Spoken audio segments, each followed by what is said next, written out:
Who's the co-CEO of the Executive Council of Australian Jewry. Thanks for joining us, Alex. I appreciate your time. Tell us firstly about your reaction when you first heard this news on the weekend about the hostages being rescued.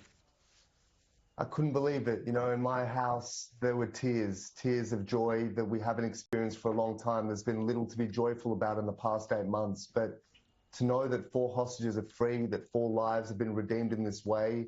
And as you mentioned there at the outset, Noah Gamani is someone who really touched our community. You know, her story resonated.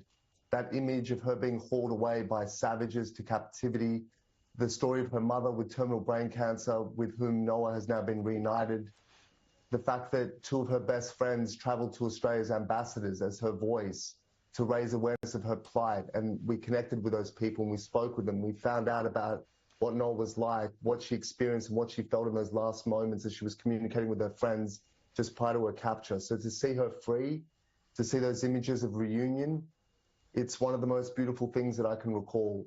But the reaction, as you rightly pointed out, has been, on the one hand, extraordinary, and on the other hand, completely true to form. Yeah, I'll go to that reaction in just a moment. But first up, let's think about, we know around about 120 hostages still unaccounted for. Now, I think no one can be accurate about this, but there are expectations, I think, that at least half of those are dead. We don't really know.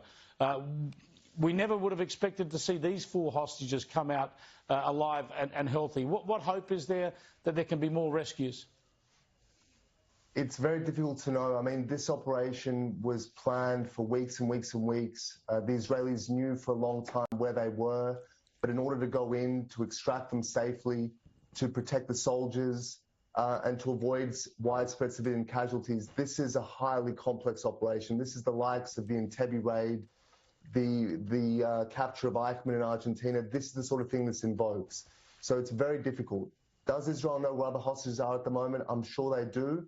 Is it planning to get them out? No doubt. But the circumstances are difficult. And no doubt now, Hamas, after seeing what Israel will do, the lengths it will go to liberate its citizens, no doubt it'll become even more complex and challenging to get them out. Now, you mentioned the reaction. Look, we shouldn't be surprised by anything that's thrown at Israel by its critics. But the idea that these people are innocent hostages, been held for 8 months, there's obviously a pinpoint operation to go in there, an incredibly risky operation. In fact, one IDF soldier lost his life conducting this rescue.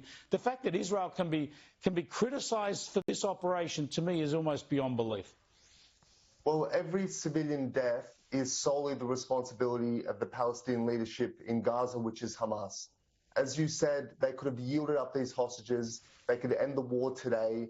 When the commandos went in to liberate these 4 hostages, they could have let them go. But of course, they're not going to do that. They responded with RPG fire, which is inaccurate machine gun fire, which no doubt caused some of the civilian casualties.